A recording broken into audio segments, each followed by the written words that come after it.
Meron akong ibubulong pero gusto kong isigaw. Ang dami nating kababayan na gugutom at tuhaw, na naglipa na sa lasangan, di man lang napupuna. Pinanganak silang duka, walang ama't walang ina, walang maayos na tulugan, walang matinong kaibigan. Imbis na yung tulungan, iyo pang tinatawanan. Gumising ka Juan, tulungan mo yung kababayan. Bilang na lang ba yung mabuti dito sa larangan, at tinamang kabigatan ng barya sa ating bulsa. Basta ang mahalaga, ikaw ay nakapagpasaya ng iyong kapwa Pilipino na naghihika ho. Simulat mo iyong mata, mga sir at mga boss, dahil pinanganak ka lang sa mundo tila nasa gana, abang sila naman pinanganak sa may kalsada. Kaya tulong na, tara na tayo'y makiisa para maibsan ng kahirapan dito sa Republika. Gumising ka sa pagkatulong, imulat ang mga mata, wag kang magbubulag-bulagan, ang pobre ay kailangan ka. Nasaan na ang iyong digdigan, sa kayamanan ba'y silaw? Hindi sila dapat sisihin kasi ang gumawa'y ikaw. Gumising ka sa pagkatulong, imulat ang mga mata, wag kang magbubulag-bulagan, ang pobre ay kailangan ka. Nasaan na ang iyong digdigan, sa kayamanan ba'y silaw? Hindi sila dapat sisihin kasi ang gumawa'y ikaw. Halika makinig sa kwento na ngayon nyo lang maririnig. Hindi to tungkol sa pag-ibig, kundi sa pulubing nasa paligid na umaaligid-aligid kaliwat kanan sa daigdig. Alam kong ika'y mapapapikit kapag iyotong nabatid, umaasang may maghahatid ng pagkain ng pantawid.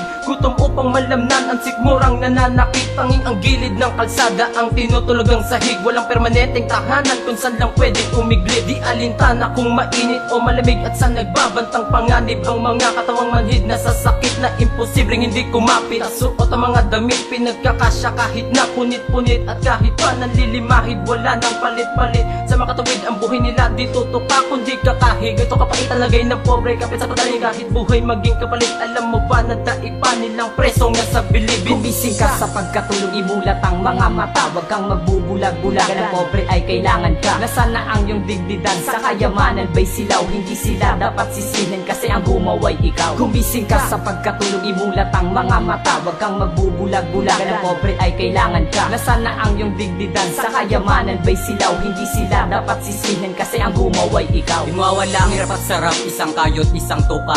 Kung patuloy na naghihirap na magpakapagod ang duka, di baling maika-ika na wag mo lang kakaila, na kahit na magkanda kuba sa pera't magkanda rapa. Ano nga ba ang tsansa na gumanda ating masa? Ang umasa sa iba o ang umasang may pag-asa na balang araw ay sisikat din, malabo ay lilinaw, matatanaw ang bukas, sa dilim ay masisilaw. Sumigaw ang uhaw, may tanong ako't ikaw, ang gobyerno sa Pinas patuloy bang gumagalaw? Maraming naging mata pobre sa mga batang pobre, ang mga mayayabang na mayaman mistulang hare. Kaya pala sari-sari ang kutsa hindi na bale, bakit pag-usapang pera ang dukha hindi kasali? Na malaman mo, malaman niya, malaman ng lahat na ang pobre sa Pinas sa kalsada ay nagsikala. Gumising ka sa pagkatulong, imulat ang mga mata, wag kang magbubulag-bulagan, ang pobre ay kailangan ka. Nasaan na ang iyong digdigan, sa kayamanan ba'y silaw? Hindi sila dapat sisihin kasi ang gumawa'y ikaw. Gumising ka sa pagkatulong, imulat ang mga mata, wag kang magbubulag-bulagan, ang pobre ay kailangan ka. Nasaan na ang iyong digdigan, sa kayamanan ba'y silaw? Hindi sila dapat sisihin kasi ang gumawa'y ikaw. Saksi ako kung paano silang nagdidil ng asin, mga pangarap na tila malabo ng marating, mga kaning maduming pinupulot sa sahig, mga higaang simentado walang sapay na banig. Wala bang nakakarinig sa kanilang munting hinaig, o inisasantabi lamang ng mga taong sakim sa kayamanang kalabisan kung paghihinakit? Pinapatulog na lang kahit ang tiyan ay masakit, mga matay pumikit sa labis na kalungkutan, ibis na lapis at papel nanlilimo sa lansangan. Ano pa bang kailangan? Maubos pa ang lahat ng kabataang walang awang pinagapang Pinas lang. Agad ko sa Pinas lang ang lugar na mahirap, hindi sagot ang kagutuman para sa pangarap. At ang dapat gawin ng presidente ay ganito, unahin niyo po muna ang pobre at hindi sarili niyo. Gumising ka sa pagkatulong, imulat ang mga mata, wag kang magbubulag-bulagan, ang pobre ay kailangan ka. Nasaan na ang iyong digdigan, sa kayamanan ba'y silaw? Hindi sila dapat sisihin kasi ang gumawa'y ikaw. Gumising ka sa pagkatulong, imulat ang mga mata, wag kang magbubulag-bulagan, ang pobre ay kailangan ka. Nasaan na ang iyong digdigan, sa kayamanan ba'y silaw? Hindi sila dapat sisihin kasi ang gumawa'y ikaw. Gumising ka sa pagkatulong, imulat ang mga mata, wag kang